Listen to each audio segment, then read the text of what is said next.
por exemplo, eu quando estava morando em São Paulo, eu não gostava do centro lá de São Paulo, de à noite, essas coisas de barzinho e tudo mais. Porque às vezes você tava num barzinho chique ali, tomando cerveja, sei que lá, na calçada do lado, o cara revirando lixo e coisa e tal. Então é medonho, né?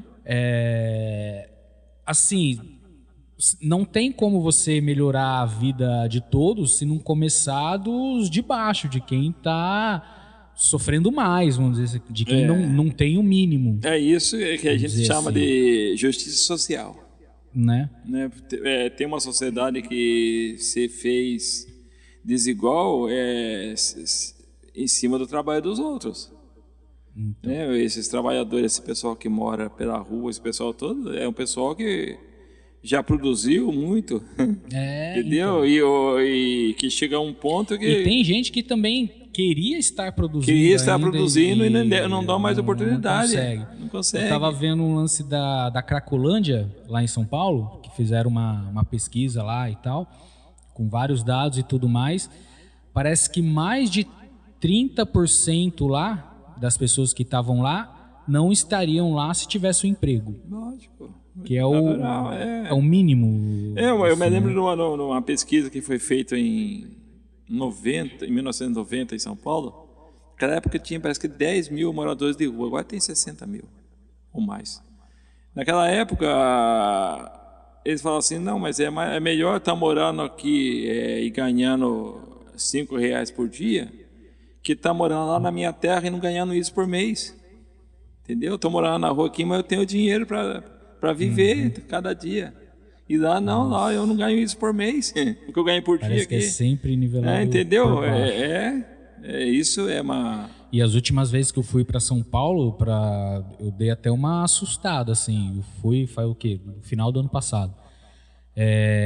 O tanto de barraca de gente, você chega no terminal Tietê lá, sempre teve moradores de rua ali e tal.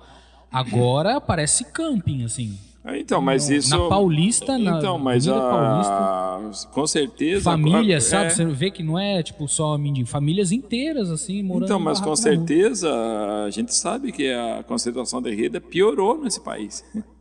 Entendeu? A concentração, o país não dividiu mais, pelo contrário, ele concentrou mais riqueza na mão de poucos. Na mão de poucos, né? E eu estava escutando um dia desse, né, alguém falando do MST, que é comunista, que não, o MST briga pela reforma agrária, porque a reforma agrária é uma medida capitalista.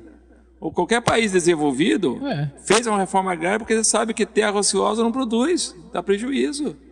Né? Qualquer país capitalista, desenvolvido, fez a sua reforma agrária. Né? Não justifica você ter um monte de terra aí ganhando valor no mercado só, sendo usado para especulação. Né? Isso é horrível. Isso é atraso. E na mão de bilionários, vamos dizer assim, que nem imposto pagam. Então a terra fica parada, exatamente. Eles não pagam imposto sobre aquilo. Não gera, aquela terra não tem uma função social. Entendeu? E como colocar na cabeça do povo, agora a pergunta do milhão, hein? De que até para quem se diz capitalista, vamos dizer assim, porque a gente está num momento, né, do país que a galera é como se fosse uma escolha, né? Eu sou capitalista ou sou comunista, tal. Quando não é uma escolha, o sistema é capitalista, ponto final. Não tem esse negócio. Comunista é uma teoria. Exatamente. A mesma teoria que a gente vai acreditar no Jesus histórico, né? Na narrativa. É a teoria dele.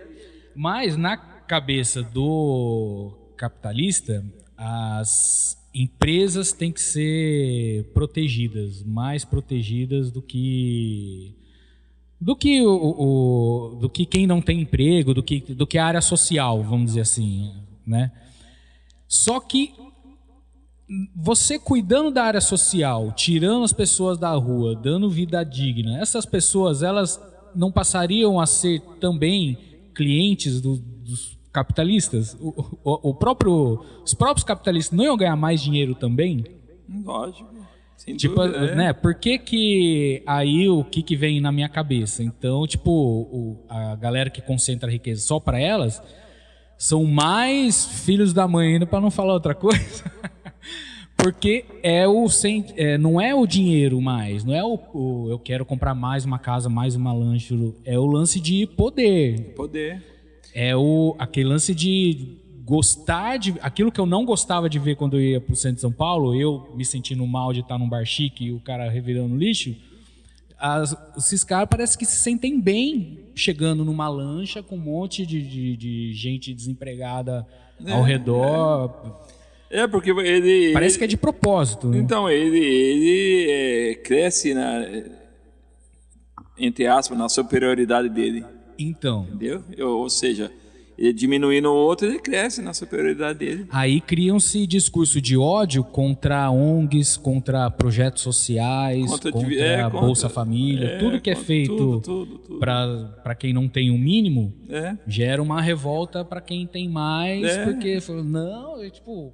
Como que eu vou ser superior a ele se ele começar a ter as coisas também?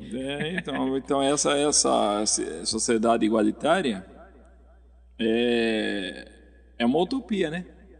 É uma utopia, porque sempre vai ter alguém querendo se aproveitar do outro.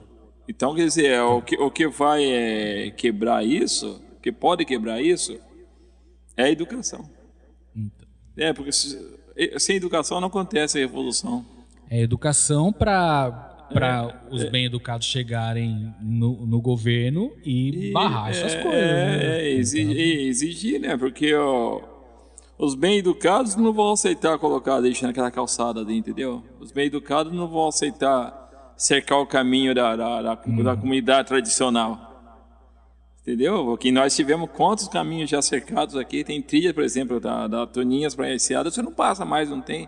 A trilha foi fechada pelo condomínio. A trilha da Caçadoquinha tentaram fechar uma vez, a comunidade brigou e manteve aberta. Então, quer dizer, tem muitos lugares... A trilha da Justa, não sei como é que está agora, que faz ano que eu não passo, entendeu? Mas a tendência outro dia, fechar. Eu fui... Teve um amigo meu de São Paulo que veio para cá. Aí a gente foi dar rolê de bicicleta para conhecer as praias assim e chegando lá na Praia do Alto. Deu, vamos entrar tal. A gente não conseguiu entrar na praia. Então, isso é um absurdo. Tinha um portão ali, daí uma galera ali perto, não, pode passar por aí e tal, mas o portão trancado. E dá para descer lá pela ribanceira, mas a gente de bicicleta lá. Então, tudo isso é coisa que está na cabeça de alguém que se sente superior em relação ao outro. E aí a comunidade, a cultura é que vai dançando nessa, né? Uhum. Isso não é um bom exemplo para quem tá nascendo hoje. Entendeu? Isso é um mau exemplo, porque ele vai achar que é normal. Vai achar que é assim mesmo. Vai achar que é assim mesmo. Ele não é capaz de imaginar, por exemplo, que um monte de coisa que nós temos hoje foi briga de muita gente. Uhum. Ele não vai saber, por exemplo, quanto custou e quanto custa as comunidades tradicionais terem o seu território. Uhum. Entendeu? Quilombola, indígenas, pescadores, entendeu? Ele não vai saber disso. Ele imagina que o SAMU é um presente do patrão, que o salário mínimo é presente do patrão, entendeu? Ele não sabe que isso foi conquista, foi alguém que... Os direitos trabalhistas, que você via a galera indo contra direito trabalhista, o cara trabalhador. Exatamente. Nós temos aí na rede pública uma defasagem de serviços, porque foi terceirizado, as merendeiras, faxineiros, tudo terceirizado. Ou seja, pessoas aí a pessoa trabalha 3 meses, 4 meses, aquela empresa vai à falência e não recebe nada, entendeu? E aí fica por isso mesmo. Aí tem todo aquele rolo de licitação. Não, então, mas ele não recebe. Essa empresa que faliu, o pai faliu, a filha abre a empresa com outro nome e continua ganhando dinheiro nesse esquema. E o trabalhador mesmo, o operário, ele no mínimo perdeu 2/3 daquilo que deveria receber mesmo, entendeu? Uhum. sem garantia, fica sem na monte de coisa. mão de Então, empresa terceirizada que não tem então essa preocupação, né? não, pelo contrário. É lucro só. Se não deu lucro, fecha e... Elas foram criadas justamente para escapar dessa legislação trabalhista. Uhum. Entendeu? E a gente sabe que licitação também é lucrativa e tal, então interessa para os caras sempre fechar um contrato, abrir outro, fechar um contrato. Então aí é por isso que a educação é revolucionária. Né? Ela pode fazer uma revolução, entendeu? E aí você vê agora esse novo ensino médio que está aí, esse projeto, então, foi aprovado para beneficiar empresas particulares. Você forma mão de obra, porque o interesse do aluno pobre é ser mão de obra barata. Entendeu? Então ele vai chegar no terceiro ano com os componentes reduzidos da sua carga horária. Por quê? Porque o importante é ser mão de obra barata. E aí por isso que ele, igual eu estava falando da educação moral e cívica, mas por isso que eles já chegam cortando essas outras matérias. Então, filosofia, não sei como que mas já tem menos. Vai diminuindo, história vai diminuindo. História, vai ficando só área técnica. Não, mas no terceiro ano, até matemática eles cortaram. Matemática e português diminuiu o cargo no terceiro ano. Ou seja, foi um achatamento mesmo, mas foi um lobby a partir de Brasília no governo Temer, entendeu? Uhum. Entendeu? Eu estava encaminhando uma reforma e de repente eles conseguiram entrar lá dentro, as empresas de educação, né? Aí depois a gente viu o ministro da Educação semi-analfabeto, viu? Aí que foi a gota d'água, né, cara? Né? Você vê, ter presenciado isso parece até mentira da gente, entendeu? Uhum. Você não podia imaginar que você chegasse a esse ponto. E saber que, graças à manipulação, um monte de gente que é vítima disso continua batendo palma para isso.